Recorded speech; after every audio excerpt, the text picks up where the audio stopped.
नमस्कार मित्रों, LS classes में आप लोगों का हार्दिक स्वागत है। आज हम लोग ट्रिग्नोमेट्री हाइट एंड डिस्टेंस का पार्ट 3 स्टार्ट करने वाले हैं। ये देखिए क्वेश्चन आपके सामने, क्वेश्चन नंबर 8 है पार्ट 3 में। क्वेश्चन नंबर 1 से 8 तक पार्ट 1 और 2 में सॉल्व हो चुके हैं। 1 मिनट बाद क्वेश्चन को पढ़ के स्टार्ट कर रहे हैं। क्वेश्चन नंबर 8 क्वेश्चन है कि एक पेडेस्टल के शिखर पर, ये देखिए पेडेस्टल फिगर हमने पहले से ही बना रखा था कि एक पेडेस्टल के शिखर पर, ये पेडेस्टल है, बंद करो। इस पेडेस्टल के ऊपर एक मूर्ति है, इसमें लिखा हुआ एक पेडेस्टल के शिखर पर, पेडेस्टल उसके शिखर पर 1.6 मीटर ऊंची मूर्ति, ये देखो ऊपर मूर्ति लगी, 1.6 मीटर ऊंची मूर्ति लगी है। भूमि के एक बिंदु से, भूमि कहाँ है, ये देखो लगे यहाँ पर, एक बिंदु से मूर्ति के शिखर, ये मूर्ति है उसका शिखर यहाँ पर, शिखर का उन्नयन कोण 60 डिग्री है। भूमि के किसी बिंदु से मूर्ति के शिखर का उन्नयन कोण, एंगल ऑफ एलिवेशन, ये 60 डिग्री है। और उसी बिंदु से पेडेस्टल के शिखर, उसी बिंदु से पेडेस्टल के शिखर का उन्नयन कोण 45 डिग्री है। और पेडेस्टल की ऊंचाई, इसकी ऊंचाई बता देनी है, ऐसा क्वेश्चन है। अब देखो ये छोटा वाला जो ट्रायंगल दिख रहा है ABC, इस ट्रायंगल में ये एंगल 45 डिग्री है। इसके पिछले पार्ट में मैंने बताया था कि अगर समकोण त्रिभुज में एक एंगल 45 मिले तो समझ लीजिए बेस और परपेंडिकुलर इक्वल होते हैं। ये बात क्लियर, यहाँ पर मैं इसका एक्सप्लेन नहीं कर रहा, ये दोनों साइड इक्वल हैं। तो हमें क्या कर देना, त्रिभुज ABC में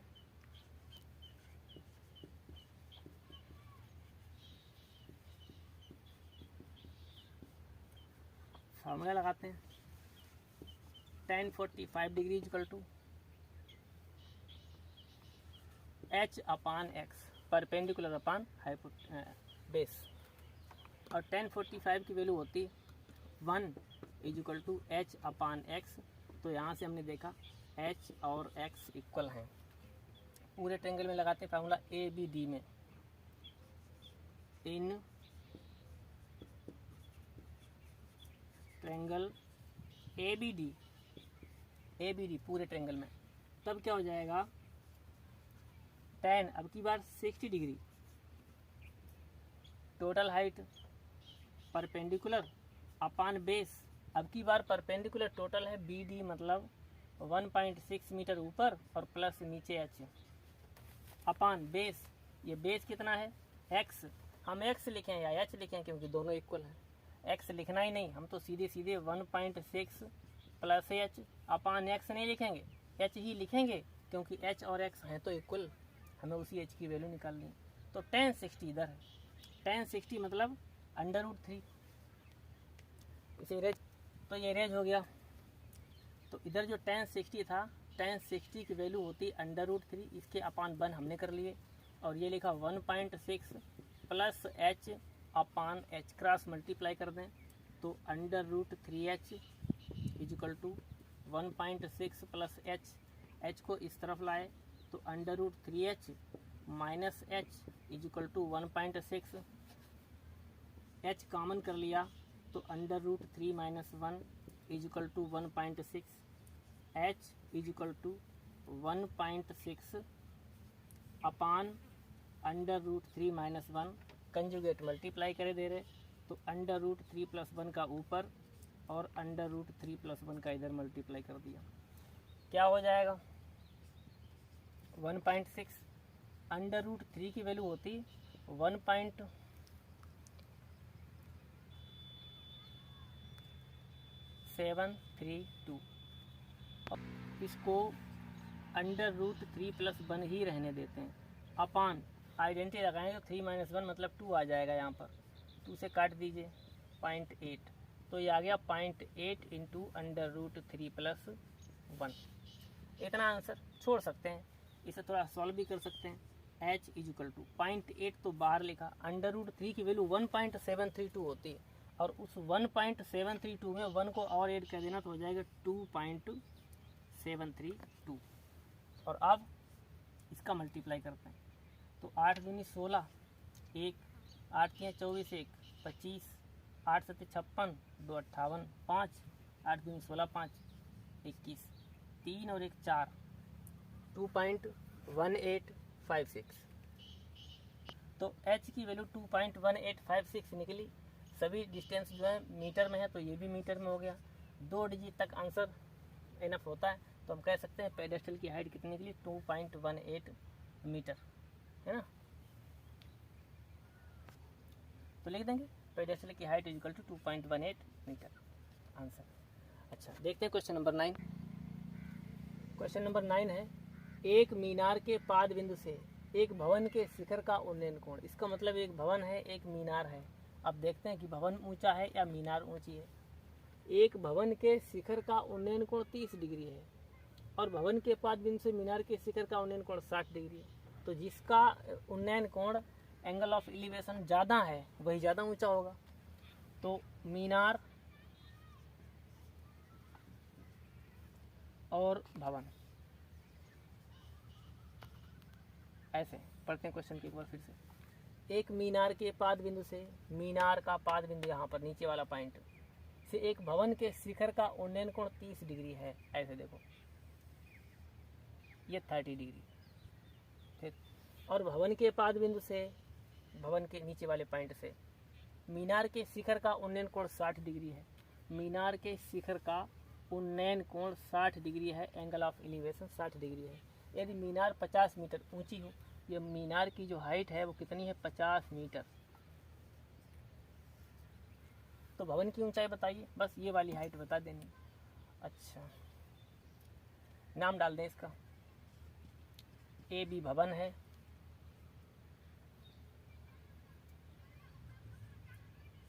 सी डी मीनार है। क्या कर दें, पहले हम इस वाले ट्रायंगल में बी सी डी में फॉर्मूला यूज करते हैं, तो लिखेंगे त्रिभुज बी सी डी में इन ट्रायंगल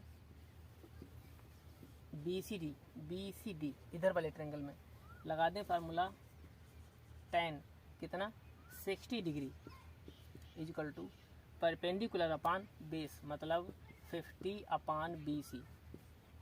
tan 60 की वैल्यू √3 होती है, इधर हो गया 50 अपान BC। अपान बंद कर लिया, तो यहाँ से BC की वैल्यू, यहाँ से BC upon 1 is equal to 50 upon √3, मतलब ये वैल्यू आ गई 50 अपान √3। BC निकाल दी हमने, ये बेस साइड। अब क्या करें, जब बेस साइड पता लग गई तो इधर वाले त्रिभुज में लगाते फार्मूला त्रिभुज ABC में इन ट्रायंगल ABC, इस वाले ट्रायंगल में फिर से लगाते हैं tan थीटा का फार्मूला। तो tan ये वाला angle 30 degree, tan theta is equal to perpendicular, मतलब AB अपान BC। tan 30 की वैल्यू होती 1 upon √3 is equal to AB पता नहीं अपान BC ये रखिए। हम क्या करें, क्रॉस मल्टीप्लाई कर दें। जब क्रॉस मल्टीप्लाई करेंगे तो BC का 1 में मल्टीप्लाई क्या हो गया BC, √3 का AB मल्टीप्लाई तो √3 AB। अब देखो एक चालाकी की बात, हम चाहते तो BC की वैल्यू यहाँ लगा देते, प्रॉब्लम होती आपको, हमें नहीं होती, हम तो खींचतानी कुछ न कुछ कर लेते। अगर यहाँ पर BC की वैल्यू लगाते 1 2 5 10 कुछ ऐसी होती, लगा लेते। BC की वैल्यू फ्रैक्शन में है, क्यों उलझन पैदा करें, नहीं लगाई वैल्यू हमने, क्रॉस मल्टीप्लाई कर लिया, उसके बाद लगाने जा रहे हैं। अब लगाएंगे BC की वैल्यू, ये देखो BC की वैल्यू है BC का मान यहाँ पर रखने पर, और ऐसे में चाहे तो इसको इक्वेशन डाल दिया करें, इक्वेशन नंबर 1, और इसको डाल दें इक्वेशन नंबर 2। अब क्या कर दें, BC का मान समीकरण 1 से रखने पर, BC का मान समीकरण 1 से रखने पर, putting the value of BC from equation number 1।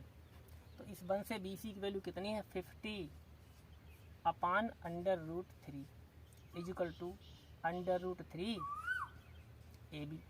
अब इस √3 को इस तरफ ट्रांसफर कर देंगे, अपान पहुंच जाएगा मल्टीप्लाई होने की वजह से, हो जाएगा 50 अपान √3। ये पहले से ही था, तो इस √3 को इधर लाए तो अपान में √3 और हो गया। क्या निकला? ये AB 50 अपान 3, 2 बार √ का मल्टीप्लाई कर दिया तो ये AB निकल के आ गया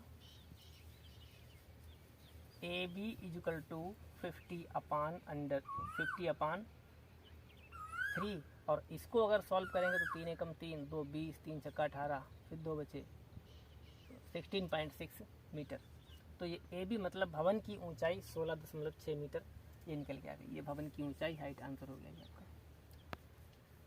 तो क्वेश्चन नंबर 10 है कि एक 80 मीटर चौड़ी सड़क है। सपोज कर लें कि ये चौड़ाई है सड़क की कितनी? 80 मीटर।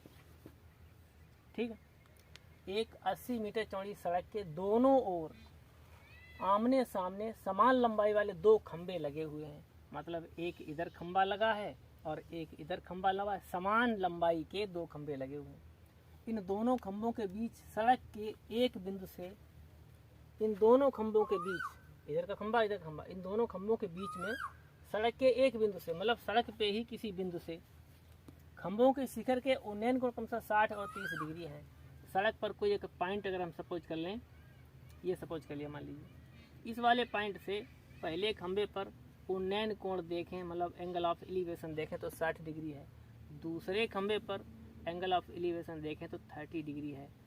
मतलब सड़क के किसी बिंदु पर दोनों खंभों के उन्नयन कोण एंगल ऑफ एलिवेशन देख रहे हैं, तो एक का 60 है तो दूसरे का 30 है।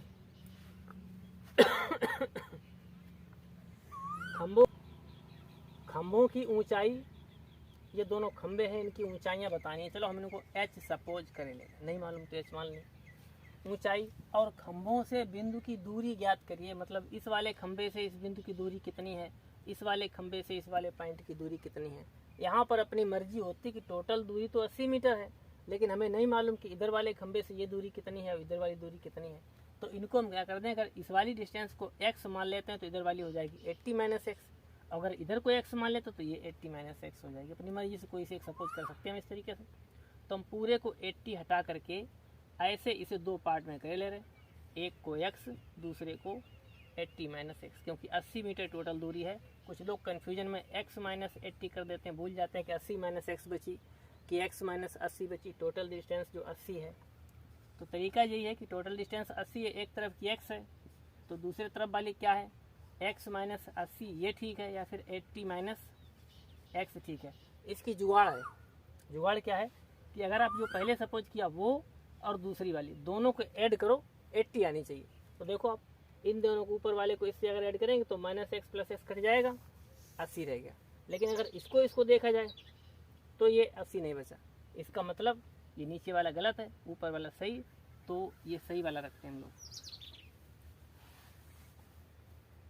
है ना। एक तरफ x दूसरा पे 80 - x मान लिया हमने। लगाते हैं, ये खंभों की ऊंचाई निकालें और इस x की वैल्यू निकालें, क्वेश्चन सॉल्व हो जाएगा। देखते हैं कुछ A B C D और बीच में लिख दिया O। चलो हम लोग कोई फार्मूला लगाते हैं, फिर उधर लगाते हैं। ABO में in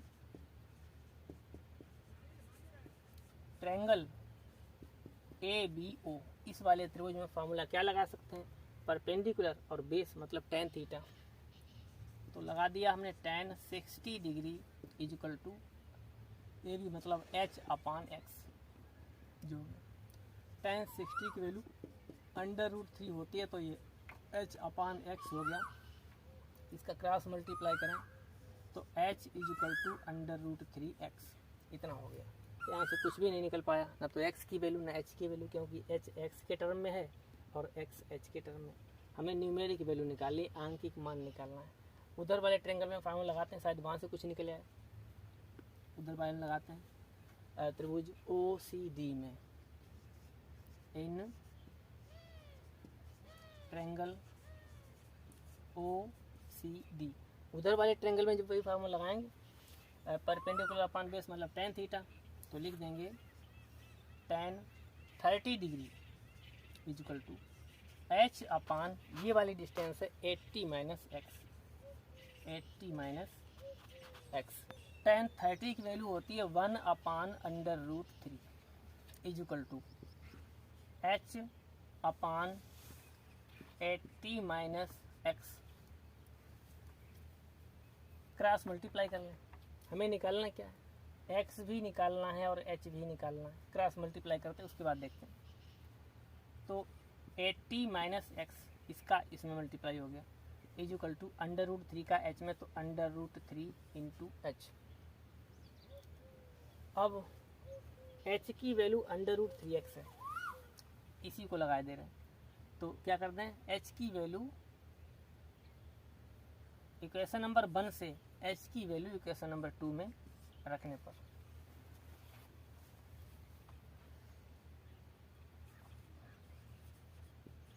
putting the value of H from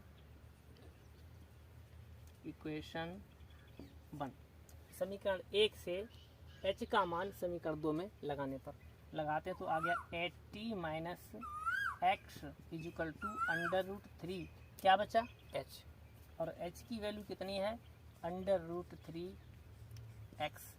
लगाते हैं, आ गया 80 minus x is equal to 3x। इस माइनस एक्स को उधर पहुंचाएंगे तो हो गया 80 इज इक्वल टू 4x। 4 से काटो इसको, आ गया 20, मतलब x की वैल्यू आई 20। हमें x भी निकालना था। अगर ये 20 है, टोटल 80 है, तो उधर की 60 हो गई। जब ये 20 निकल आई, अब इस वाले त्रिभुज में हम इसकी हाइट निकाल सकते हैं, निकाल लेते हैं किसी भी तरफ एक साइड पे ट्रायंगल से। चलो इसी में लगा दे रहे हैं। फ्रॉम इक्वेशन नंबर 1, समीकरण 1 से, फ्रॉम इक्वेशन 1 समीकरण 1 से क्या लिखा, h is equal to √3x, h is equal to √3, सही से देखना, h is equal to √3x, और x कितना है 20, तो इंटू x की जगह पर लिख दिया हमने 20, तो h की वैल्यू हुई 20 √3। बस दीज आर बोथ आंसर्स, क्योंकि हमसे x भी पूछा गया था और h भी। खंभों की ऊंचाई निकली 20 √3 मीटर, और ये खंभे किसी एक खंभे से 20 मीटर की दूरी पर और दूसरे खंभे से 60 मीटर की दूरी पर स्थित हैं। कह सकते हैं ये मतलब जो रोड के बीच का जो पॉइंट था वो पहले खंभे से 20 मीटर की दूरी पर और दूसरे खंभे से 20 √3 मीटर की दूरी पर स्थित है। इस चीज़ को आप तो बना के लिखे लेंगे, आंसर आपके सामने हो चुका है। अब हम देखते हैं क्वेश्चन नंबर 11। क्वेश्चन नंबर 11 है, ये देखो क्वेश्चन नंबर 11 कह रहे कि एक नहर के एक तट पर एक टीवी टावर, नहर कहाँ है पता नहीं, एक नहर के एक तट पर एक टीवी टावर ऊर्ध्वाधर खड़ा है, तो यही टावर होगा, ये टावर, और नहर के एक साइड पर खड़ा है, तो साइड इधर कहीं पर नहर होगी।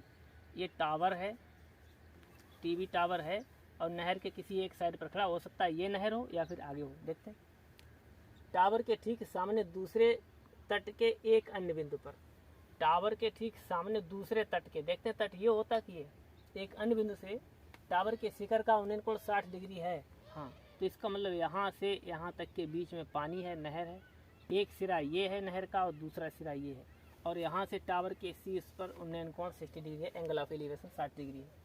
इसी तट पर इस बिंदु से 20 मीटर दूरी पर और दूसरे वाले तट से 20 मीटर पीछे की तरफ दूरी पर और इस बिंदु को मीनार के पाद बिंदु को मिलाने वाली रेखा पर स्थित एक अन्य बिंदु से टावर के शिखर का उन्नयन कोण 30 डिग्री है। ये देखो 30 डिग्री दिखाया गया है।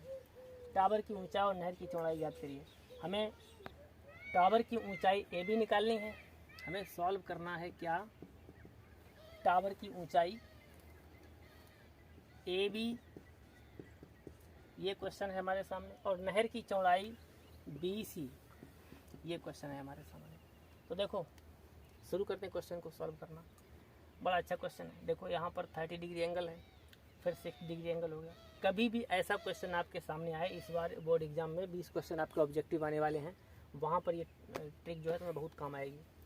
30 डिग्री एंगल से 60 डिग्री एंगल हुआ, जब भी एंगल 30 से 60 हो तो जितनी डिस्टेंस ये वाली होती उसकी आधी डिस्टेंस आगे क्लियर होगी। मतलब ये 20 मीटर है तो यहाँ पर 10 मीटर क्लियर होने वाली है। इसे याद कर लीजिए आप। अभी देखो आपको निकाल के दिखाएं कैसे आती टेन। ये 10 निकलेगी और ये जितनी निकल आए उसी हिसाब से देखते हैं। सबसे पहले हम छोटे वाले ट्रायंगल में लेते हैं। त्रिभुज ABC में इन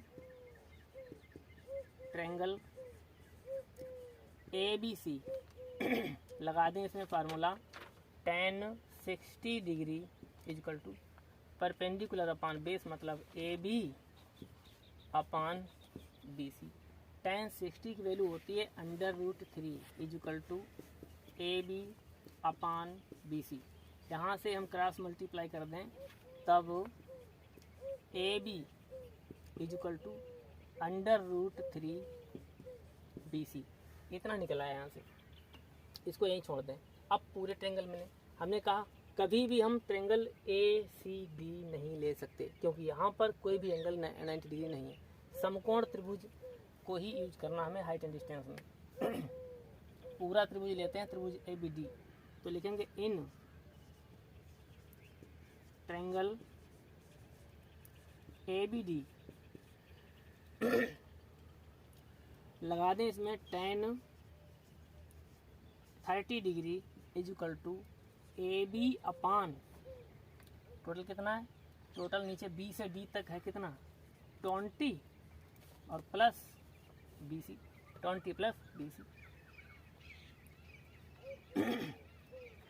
अब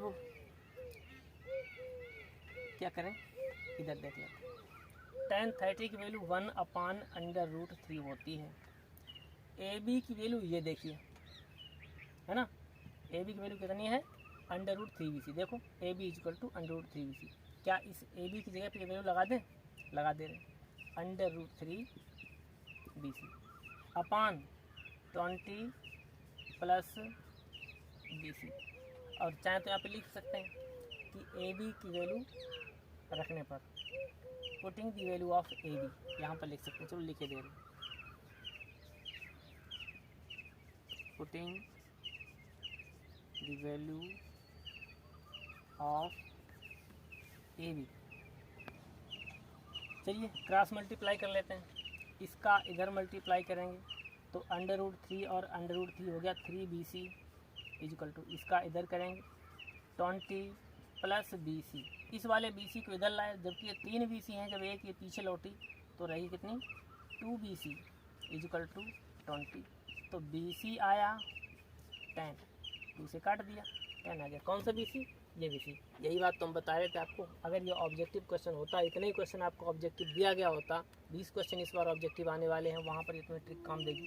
इतना सॉल्व करने के बाद अगर आपने ये 10 जाना तो फिर समझिए ठीक नहीं रहेगा। इसलिए इस चीज़ को समझने की कोशिश करो। ये 10 आ गया, ये वाला 10।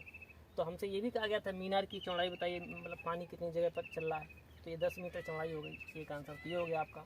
दूसरा ये टावर की ऊंचाई बतानी थी, उसके लिए हम क्या करेंगे, ये देखो AB इजकल टू √3 BC था, लिखेंगे क्योंकि AB क्या है, टावर की ऊंचाई।